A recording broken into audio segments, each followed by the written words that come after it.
Greetings. Today, we're going to be discussing how to deal with test anxiety.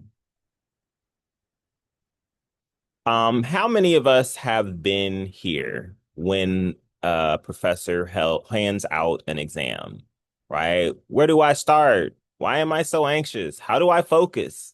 What's wrong with me? Should I just give up? Well, you may have testing anxiety or test anxiety. What is it? Well, most of us are nervous when it comes to taking exams. That's a normal process. But test anxiety is much more than just being nervous. Test anxiety is physical and mental symptoms that disrupt your daily functioning and prevent you from performing your best on exams. Anxiety does not happen because you're worried that you didn't study and are unprepared for the test. So that's important. There's a difference between having test anxiety and being nervous because you didn't study enough or aren't prepared enough, right? There's a difference. Some physical symptoms of test anxiety include, but are not limited to, nausea, indigestion, stomach discomfort, heavy sweating, headaches, shortness of breath, rapid heartbeat, feeling faint, or panic attacks. There are also emotional symptoms, uncontrollable feelings of stress, fear, worry, and anxiety, feelings of helplessness, depression, and disappointment, constant and repetitive negative thoughts that don't go away, a forced remembrance of past failures, thinking about perceived consequences of failures, going down the what if rabbit hole. What if I fail this test? What if I don't do well in this class? What if I don't do well this semester? What if I don't do well this year? So on and so forth. Also going blank while having racing thoughts. There are also behavioral symptoms, having a hard time concentrating during the exam, comparing yourself to other students in the class, a feeling of inadequacy, or a battle with procrastination. Yes, procrastination can be a symptom of test anxiety. Here's a little sheet about some symptoms. Again, shortness of breath, headaches, low test performance, no motivation, and a big one for me that I think is important to combat is negative self-talk. Testing anxiety is created by our thoughts on test day. Jane Young. So let's go on and talk about some strategies for dealing with test anxiety. So let's change some negative thoughts to positive ones. This is a practice you need to do yourself if testing anxiety is an issue for you.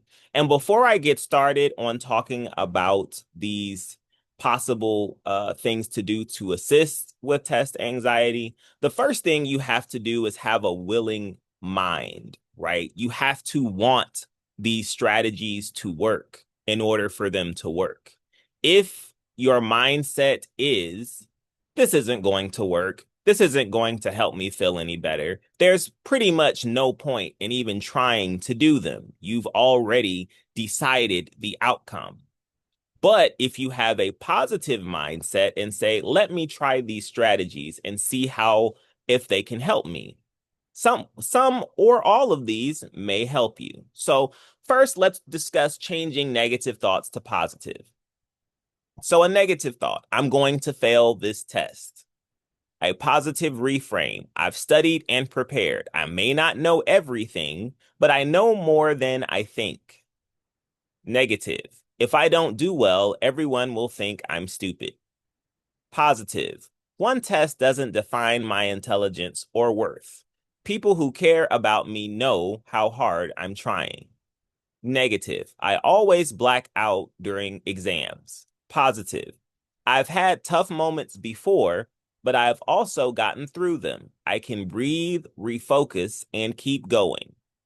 Negative. I'm terrible at taking tests. I hear this all the time.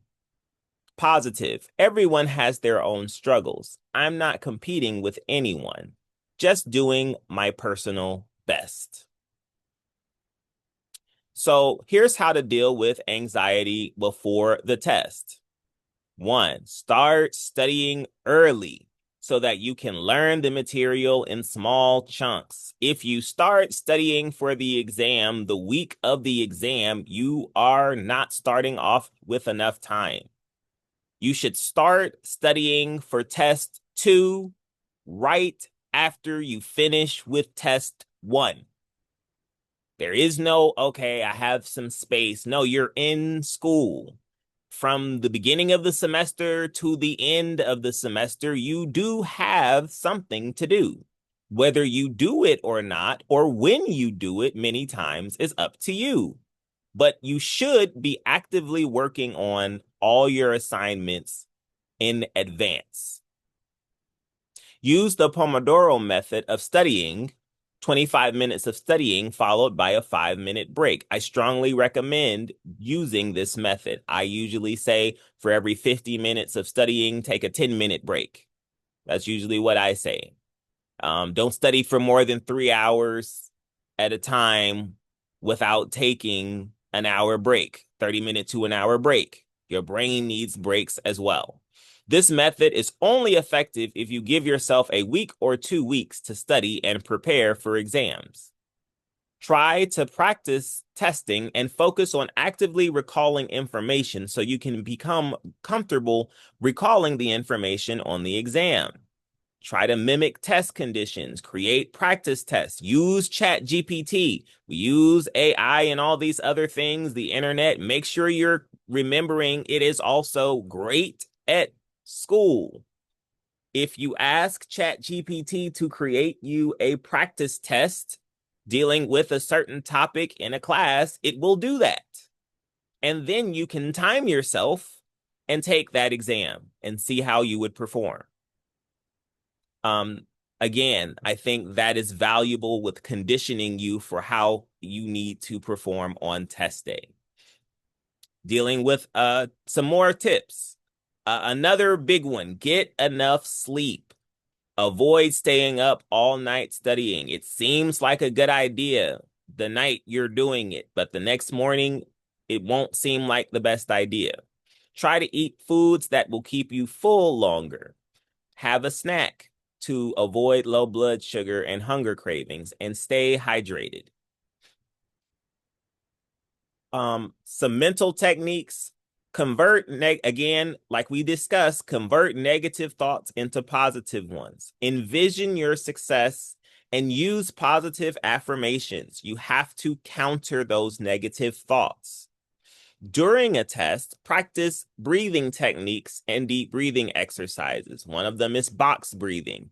Inhale for 4 seconds, hold for 4, exhale 4, and hold for 4. Try exercises that help ground you and keep you in the moment and keep your mind from wandering.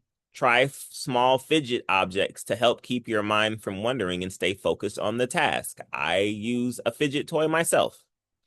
Take time and look over the exam before you get started. Read each exam question before attempting to start the exam. Don't just start on the first question, because question 2 might be harder than question 5. When anxiety kicks in, it's easy to make careless mistakes because you just didn't read the question. I see that a lot. Always remember to do the easiest part of the test first. Work your way up to the harder parts. That builds confidence. If you don't know the answer or can't solve something, look around the exam. The answers to most questions are found elsewhere in the exam. Use scratch paper to write down everything you know before you start the exam. This will build your confidence. I tell students, the last thing you need to do before the teacher hands out the test is look at anything you want to remember before the test starts. And the first thing you need to do once the professor hands you the exam and says you can begin the test is write down everything you just memorized, right? That is perfectly acceptable to do. You're writing it from memory. Don't second guess yourself too often. Put down your answers and move on. After the exam, do not critique your performance.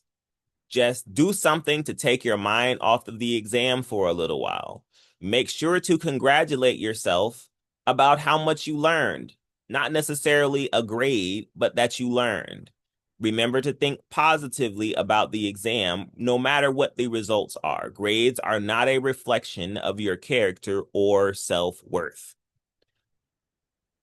Remember to always know when you try to be in touch with when your test anxiety is becoming overwhelming.